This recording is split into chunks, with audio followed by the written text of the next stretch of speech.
Šajā izrādē atbalsts Aija. Es atveidoju lomu Jānis. Jānis ir Aijas izredzētais, Aijas mīļotais cilvēks.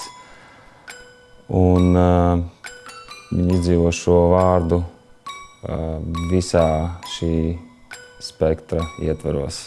Mīlestība visādās formās. Tā man kaut kā šķiet. Protams, izrāda par mīlestību un par daudzām izrietošajām sekām, kuras mēdz notikt, kad šīs mīlestības varbūt nav, vai arī tad, kad citi apstākļi nostājas pa vidu šai mīlestībai.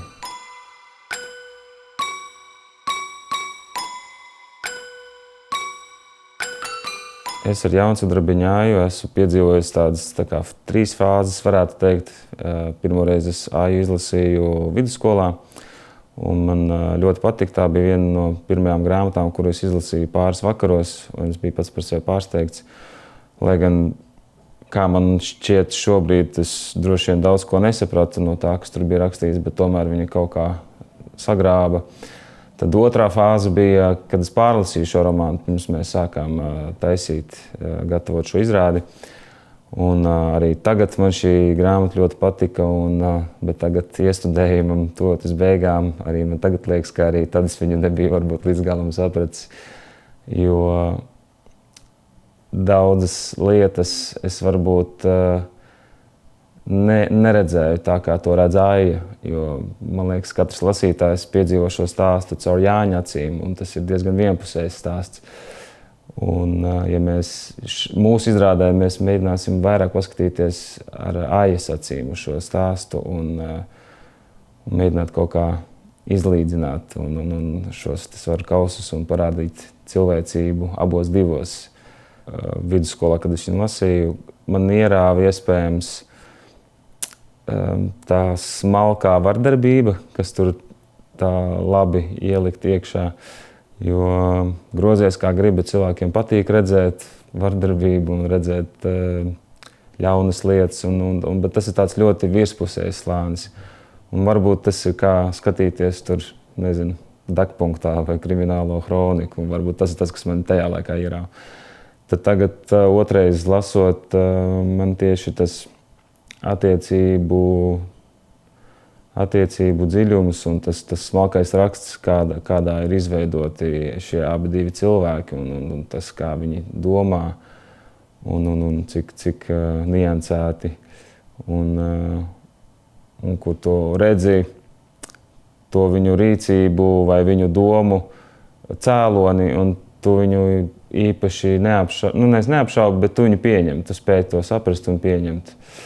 Un tas arī ir tik ārprātīgi, ka tad mēs citreiz redzam tikai to pašu faktu kaut kādu, ja, ļaunu. Un dažreiz mums laimējās uzzināt visu to ķēdīti, kas līdz tam ir novedis, un tad mums vairs nav jautājumu, kāpēc ir tā, kā tas ir.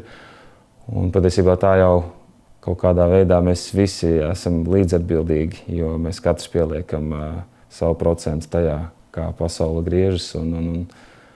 Tas kaut kā liek domāt par to, ka tāda ir cilvēce, un tādi mēs te vienā laivā visi esam kopā.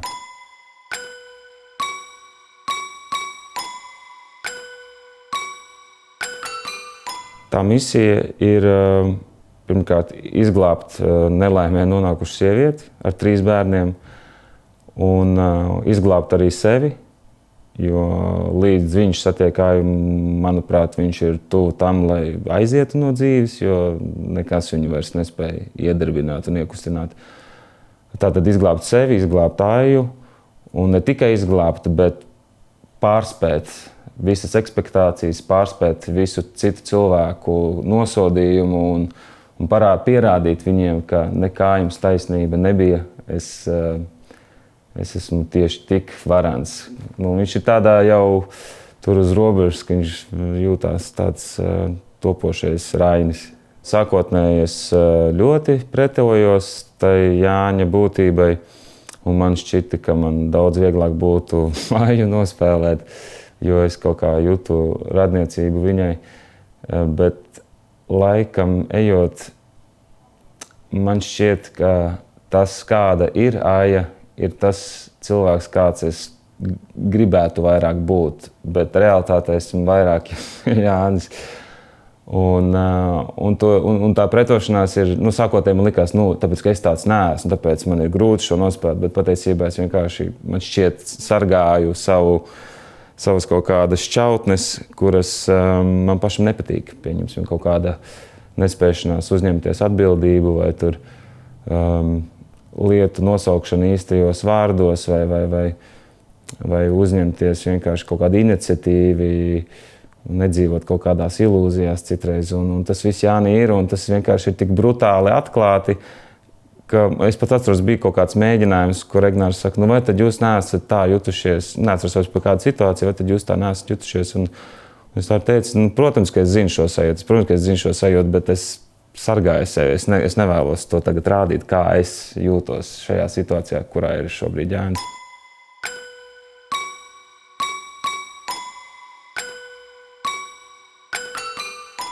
Ir ļoti vēl daudz vietas, kuras ir ārkārtīgi grūtas. Pieņemsim tās vietas, kur Jānis patiešām no sirds apraudās. Lai gan pēdējās reizēs tas kaut kā nāca jau viegli. Pirmajos mēģinājumos tas bija ārkārtīgi grūti. Bet šobrīd sarežģīti ir tāda vieta, piemēram, kur Jānis, pieņemsim, viņš ir nostādīts kādas problēmas priekšā.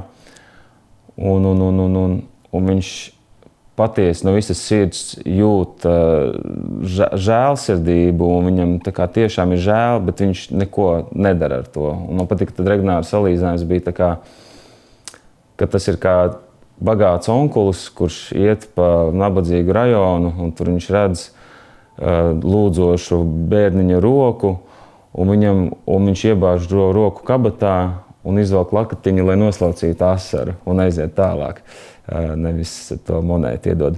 Ka viņš tā kā tiešām no sirds pārdzīvo, bet ka viņš nav spējīgs rīkoties. Un tas ir tādi ārkārtīgi sarežģīti momenti izrādē, kur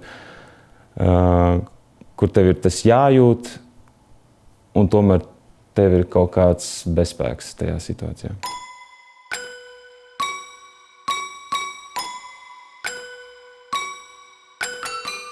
Atbalsts ir droši vien tas tā ilūzija, es varētu teikt, jo atbalsts jau nav īsta balss. Atbalsts ir kaut kas, kas ir līdzinās kaut kam, kas bija, bet vairs nav. Un, atbalsts ir laikam ilūzija. Kaut kāda sapnis, kurā tu esi, bet tu vairs neguli, bet tu esi joprojām tajā sapnī.